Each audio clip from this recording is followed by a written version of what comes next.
now that we have proved a very powerful theorem, that is the Riemann-Lebesgue theorem, we can get several consequences for free. I'm going to start listing them one by one. Most of the proofs are trivial. So what I will do is I will just indicate how to prove them and leave the details to you. So let me just list them as corollaries. Corollary 1. Let f from AB to R be a bounded function with only a finite set of discontinuities. Then f is Riemann integrable. This is because any finite set is of course a set of measure 0. So there is really nothing to prove. Corollary 2. So let AB be a closed interval,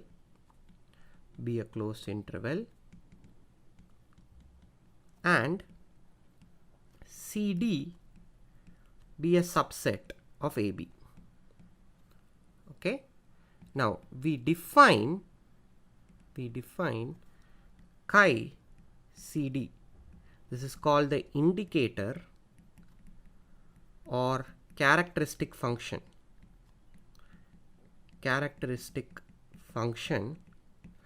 of CD.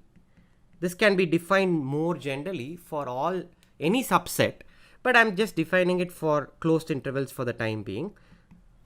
This is by definition 1 if, so let me put of x, if x is an element of the closed interval CD and is 0 otherwise.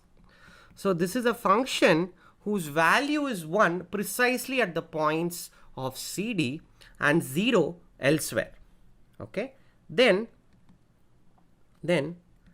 chi CD is Riemann integrable. Okay. Now the proof of this is just one line. Proof: the set of discontinuities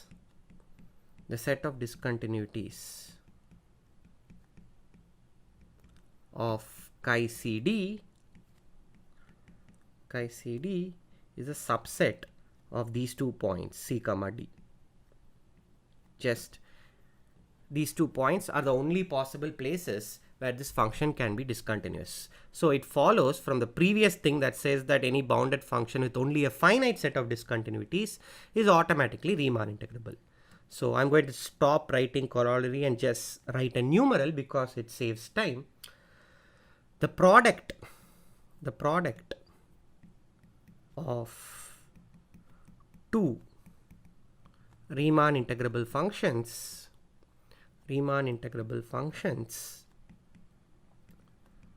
is Riemann integrable.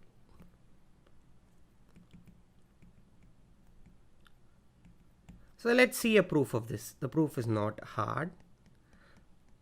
Okay, so of course I must write where these functions are defined, f from AB to R, and G is also from AB to R.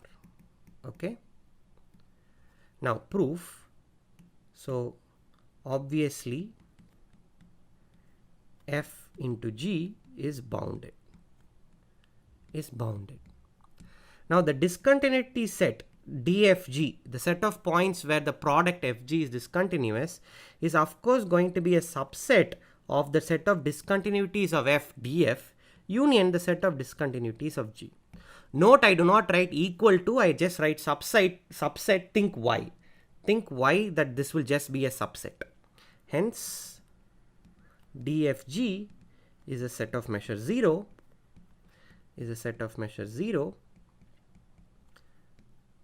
because DF and DG are sets of measure 0.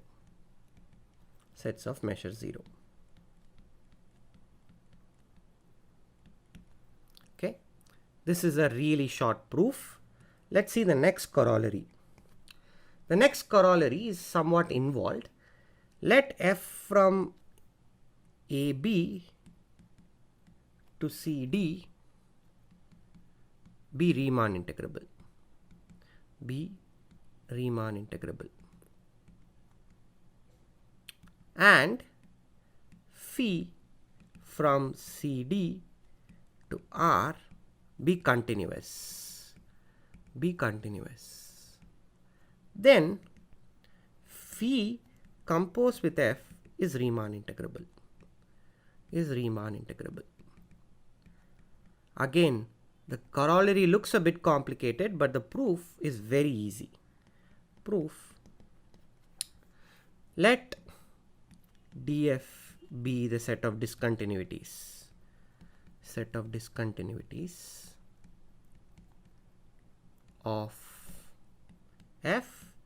Then the set of discontinuities of phi composed with f is a subset of df. Why is this true? Again, because the composition of two functions will be continuous at a point if f is continuous at that point and phi is continuous at f of that point.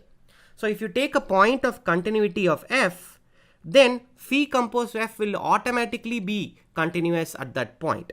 Therefore, the only point of discontinuities of phi composed with f will be a subset of df. Again, think why I write subset and not equal to. Okay, and we are done. We are done because subsets of measure 0 set are measure 0 for the same reason as the previous are measure 0. Now, I had rambled on a bit about why I want to prove the somewhat technical Riemann-Lebesgue theorem, saying that many consequences will become fairly straightforward, and I have demonstrated at least a few of them. To make this demonstration even more potent, I want you to sit down on a nice afternoon and try to prove 3 and 4 directly from the condition that a function is Riemann integrable if and only if for each epsilon greater than 0 we can find a partition P such that UFP minus LFP is less than epsilon. Directly from that, can you solve problems 3 and 4? And you will realize that the techniques that you use to prove 3 and 4 put together with a little bit of tweak can be used to prove the Riemann-Lebesgue theorem itself. So why not just prove the Riemann-Lebesgue theorem and get it done for once and for all? Okay, so that's one observation that I wanted to make. Let's move on with the corollaries. Number 5. If f from AB to R is Riemann integrable,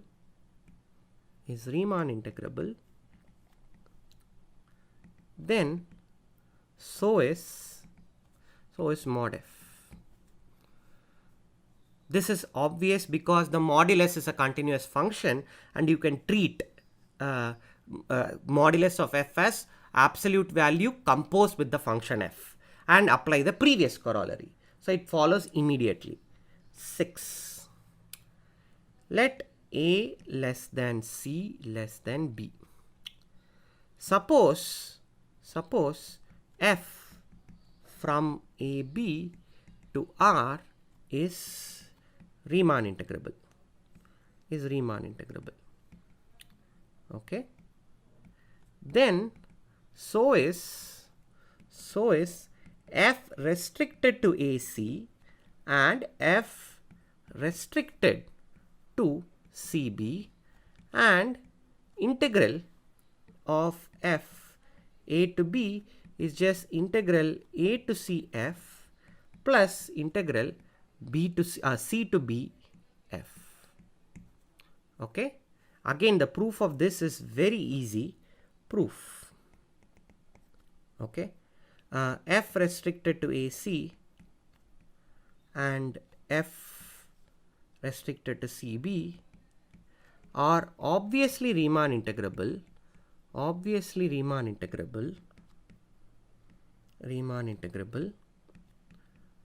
Because the set of discontinuities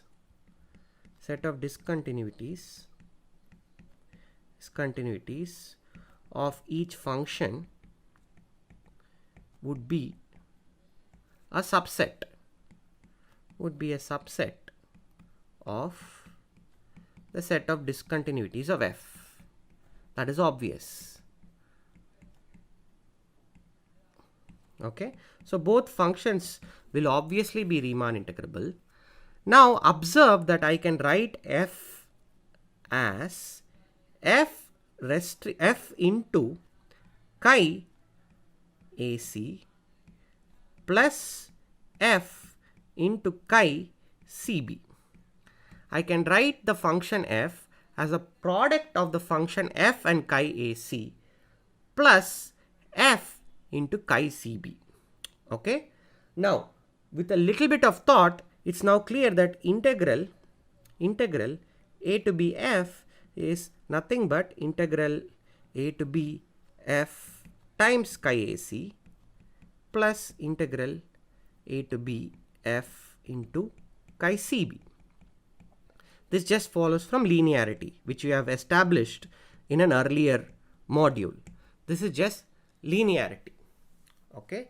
Now, the little bit of thought part comes now. This is nothing but integral a to b f restricted to AC plus integral a to b f restricted to CB. So this is the part that requires little bit of thought. When I say little bit, I really mean little bit of thought. Okay. Now the original proposition says it's integral a to c f plus integral c to b f. That is rather easy to see. Integral a to b f restricted to AC is actually same as integral a to c f restricted to AC plus integral c to b f restricted to CB. Why? Please check why this is true. Again, this also requires just a little bit of thought. Okay. So we have now seen several consequences of the Riemann-Lebesgue theorem. None of them are particularly difficult except the last one, which requires some thought, but they are all straightforward and easy consequences of the Riemann-Lebesgue theorem. I hope you come out of this module feeling that the effort that was involved in understanding the Riemann-Lebesgue theorem is certainly worth the hard work. Hope that you solve whatever bits that I have left for you. This is a course on real analysis and you have just watched the module on consequences of the Riemann-Lebesgue theorem.